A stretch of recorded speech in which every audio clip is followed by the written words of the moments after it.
Welcome back, everybody, to another episode of Live from the Plantation. I'm Spartacus 2.0, a.k.a. Jerry Metcalf. And with me, as usual, upstairs, across the gallery, on his own prison phone, is Lucifer 777. What's good? What's good, buddy? What up? What up? Today we're gonna be talking about school to prison pipeline. Yeah, I know, right? It's crazy. Yeah. It's not even a laughing matter at this point, man. No. I'm a victim of it. Well, talk about it. So, all right. So, the question is, how did this system come into effect? Right? That's the whole thing that we have to ask ourselves as a society. You know, how did this system come into effect, right? And it come to effect, sadly to say, because most of the impoverished people are black people, and the black people that's incarcerated now have a long history of, you know, systematic abuse, right? So it's right, you know, you taking when the prison boom happened in the mid '70s, right? And Daniel Patrick Moynihan came out with this the Negro Family Report. And this whole thing, well, his first thing was, he's like, all right, well, I need to sympathize with the black family because their female head, it's a female head in it. The father is not there. He's dead or in prison and things like that. So I need to sympathize with these people because I've been one of those people, right? So this whole journey had them to, at the end of the day, get to President Nixon, Richard Nixon's advisor. He's a Richard Nixon's advisor. You don't want to be Richard Nixon's advisor. I don't give a fuck who you is. You know what I'm saying? Only motherfucker that want to be Richard Nixon's advisor is probably Vladimir Putin, because these motherfuckers is neck and neck. You know what I'm saying? So this whole spin on this report, right? It's called the Negro Family Report, right? This whole spin on this report was like, well, the Negro family is sapping welfare. This whole welfare thing came up. They sapping the funds from the states and the government and stuff like that. So they had to take it from somewhere, right? And put it somewhere else. So they ended up taking it from the schools and put it into the prisons, right? So, and my high school, we talked about this not too long ago. Like, my high school was like prison. They had you locked up in this motherfucker. They had you. They bolted the doors. Yes. They had metal detectors in that motherfucker. They had dogs sometimes. Yeah. So, like, there wasn't no school shootings around that time. There was no school shootings. Yeah. That's right? fucked up. Mass shootings. Right. My elementary school had like mold in the ceilings. It had floods. We didn't have a pristine gym. We really didn't have too many activities, stuff like that. The park, the mulch was like fucked up and shit like that. It looked like they just used recycled mulch. Yeah. You know? Recycled. So, you were lucky to have mulch. Right. They repurposed the mulch. Shit like that. There's all type of crack vials everywhere and shit. So that's the thing, man. You know, we talked about that, man. I lived through it firsthand. Yeah. The way I see this shit is, for 40 years, the man, or Slave Master Charlie, as we like to call him, has consistently been taking money and resources from public schools, reallocating that same fucking money to prisons. Close schools, build prisons. Close schools, build prisons. Most definitely. So even now, where they're not building prisons anymore, they're just bloating money into them. Like, look at all the money in our system. We see them every year. They waste money on crazy shit. We need more concertina wire or razor wire. We need more of this. We need more of that. We build concrete fucking pathways to nowhere, literally, just because at the end of every fiscal year, whatever money remains, the prisons have to spend that shit because they're scared if they give it back, they won't get that money next year. So, one of the biggest problems is that the prison system is bloated. It spends way too much money, and for like I said, for 40 years they've been pulling money from schools. So now the schools are suffering. And when you take money from schools, what happens? You have to have larger class sizes in the remaining schools. So now the Right. teachers are overwhelmed. Imagine being a teacher in a fucking public school, though, and you got 50 fucking Ooh. kids in one class.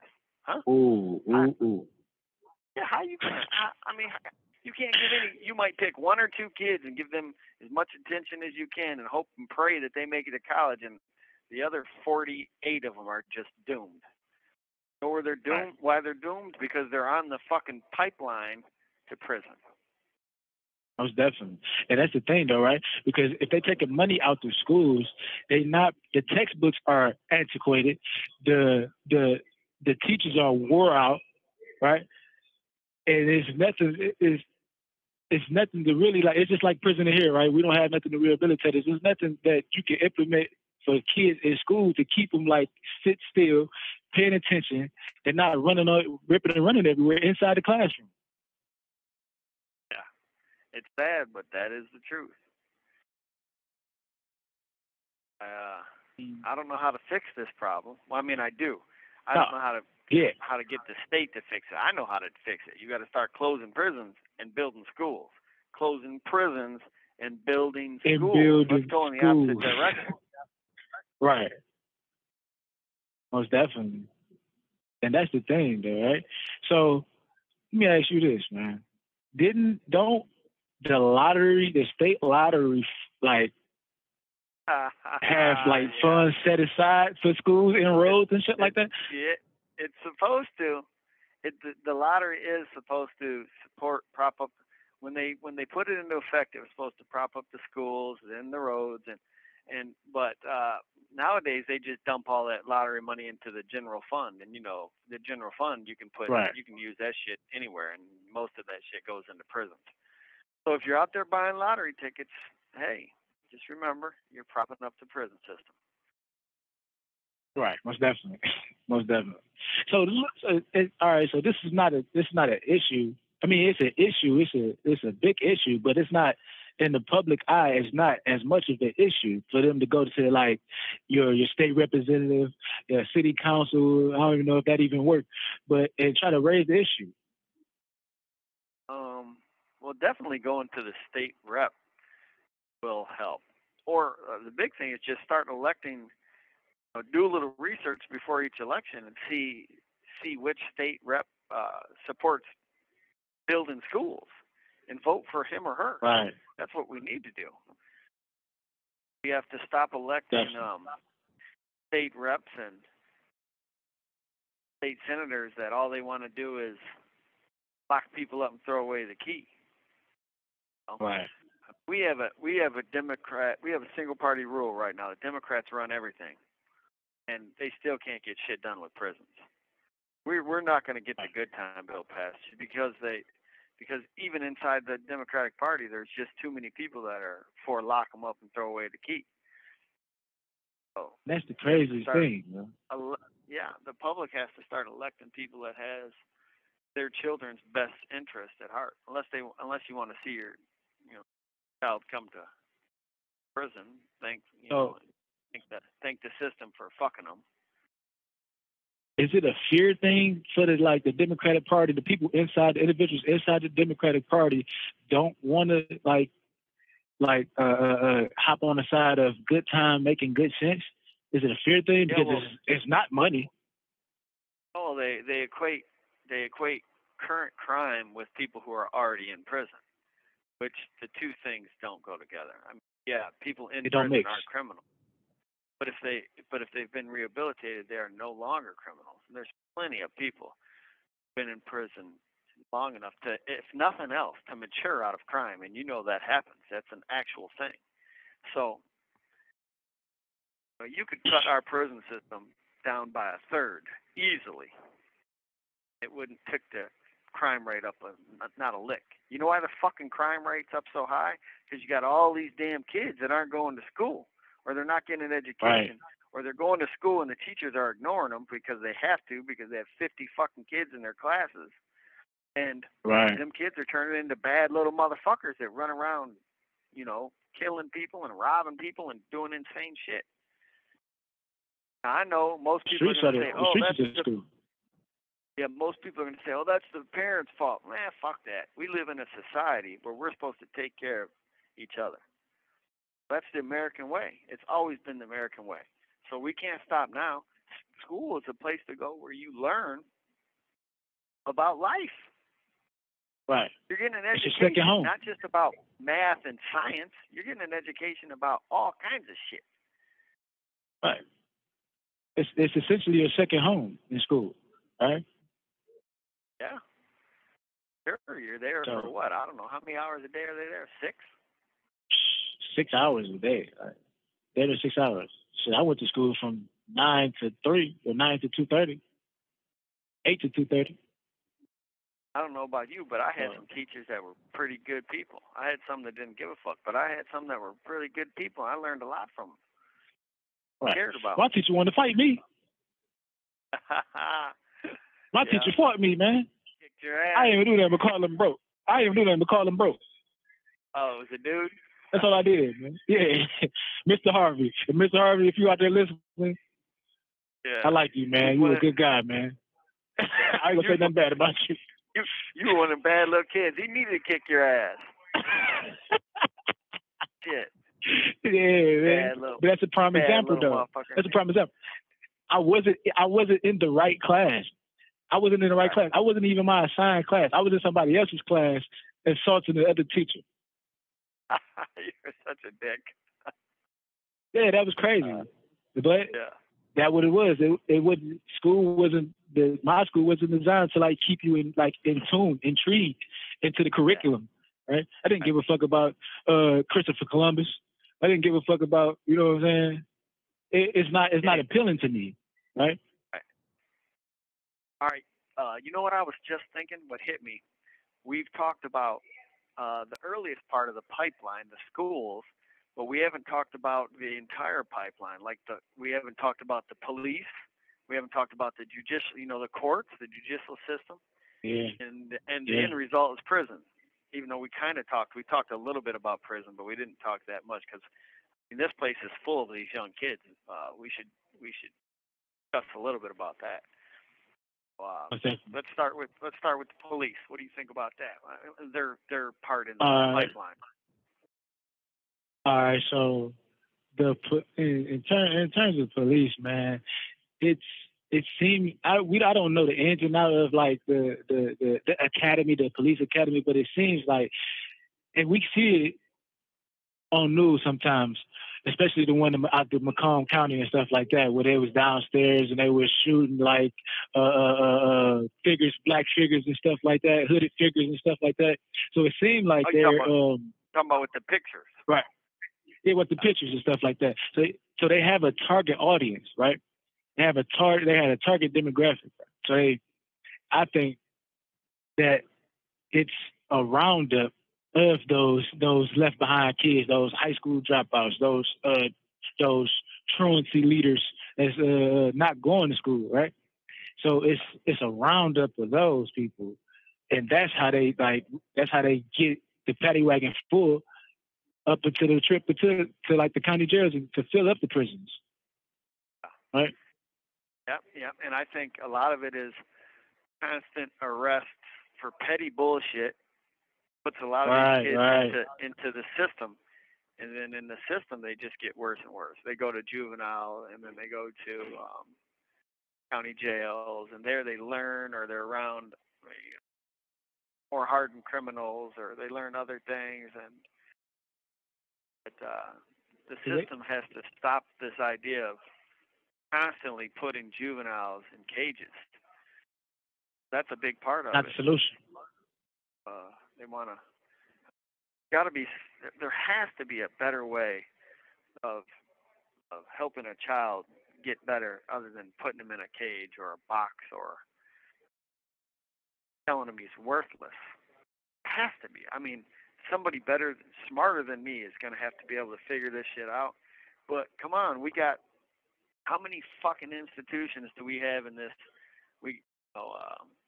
Great great nation of ours. Yep. You know, Right. think Right. Most definitely. you know, Harvard, Princeton, U of M. Great You ones. know, you know what I'm saying. We got all these fucking colleges across the country. Come on, man. Come up with some shit. Do some thinking. That's not the focal point, though, man. Those youngers are left behind, man. That's not the focal point. They doing their job. They're doing their job. The system is already set in place for this thing to be self-sufficient. The prisons, you know what I'm saying? Right. They're gonna fill up itself. Because if I give you a number, right, I stigmatize you, right? Now you got this mark on you. You've been marked. Oh yeah. So now you can't escape it. You can't escape it. There's literally nothing that you can do to escape it. I know. I've been 251 141 for 28 years now. You see what I'm saying? And so am I. So have I. As soon as I caught my first juvenile case, man, it was downhill for me. It was downhill. It was downhill, bro. And I just lost my train of thought as far as dealing with the prison. Oh no, dealing with the police, right? As far as the police, is it a way to? I don't want to say defund. I don't want to say defund these things. I don't want to use these type of terms and stuff like that. But is it a way to like take those millions of dollars from that and put it inside the school? Yeah, that's defund the police. I don't want to say that because when somebody say defund, they be like, "Oh, we're gonna take all the funding away from the cops, and they won't have nothing." No, but you know, you're never gonna talk society into doing that.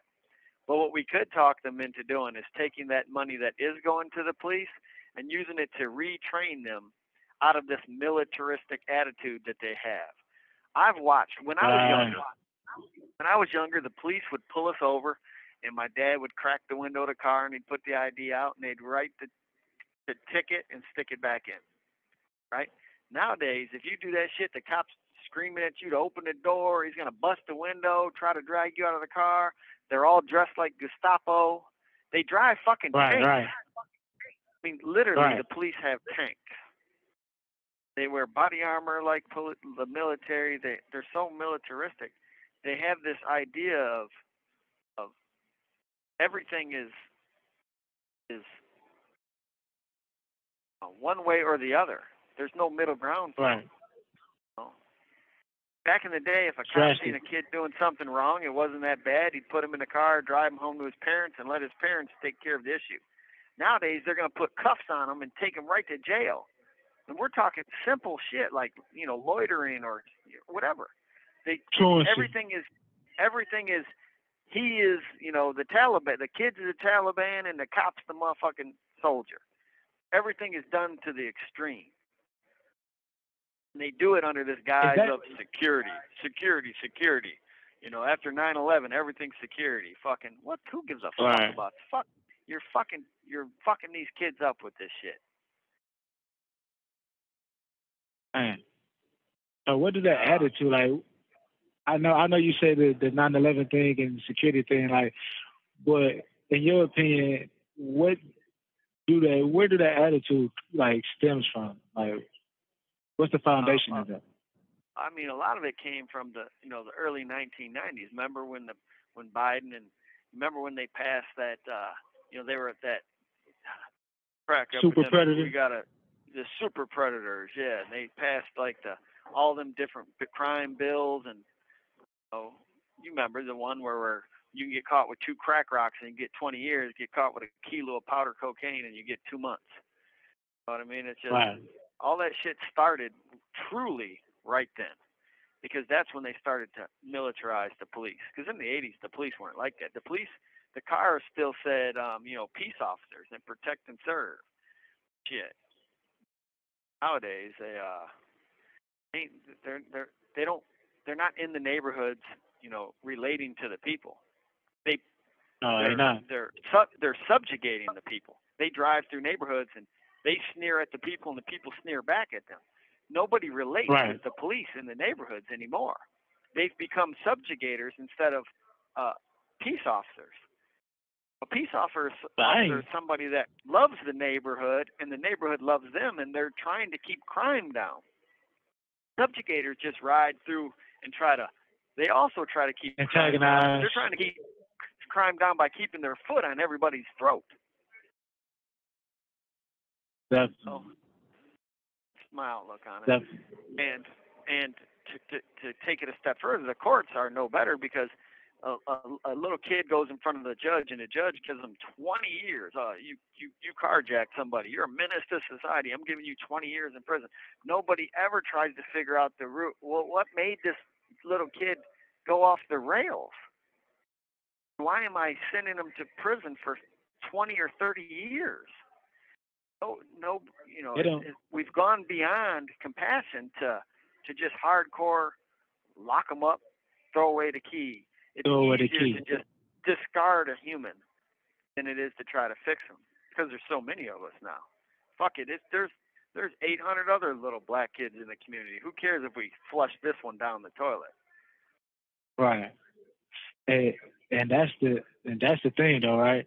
They don't spend enough time to what caused this crime spree or what caused this type of behavior, right?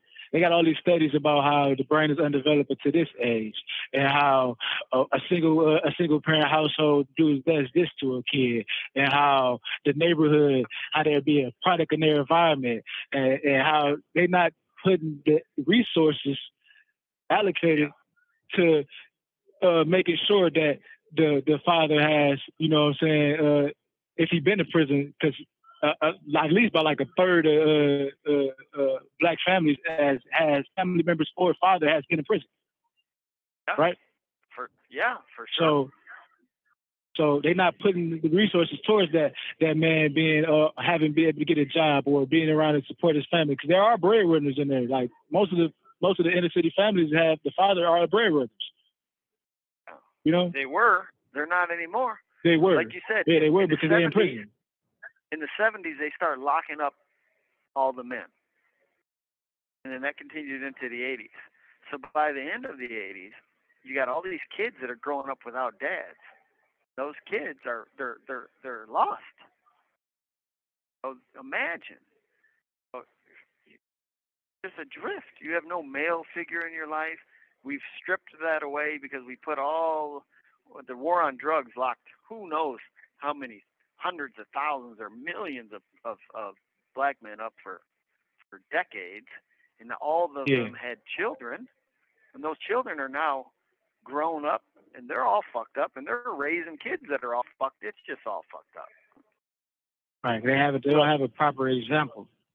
Hey, Seven, we got to shut this down. I see they're up on base with my food. I got to go pick it up. So what do we do here live from the plantation? We break the chains, bro. Break the chain. Sorry, young kids, man. See, even I failed them, man. Look, gotta go get my shit. That's how quick we turned the page. Goodbye, school to pipeline. I did all I could. I got to go pick up my food. I love you. Bye bye. I gotta go get this food. Get this food, man. Close us out. All right, family, man. Thanks again for tuning in. XV3 The Red Zone. This is live from the plantation. Come one, come all.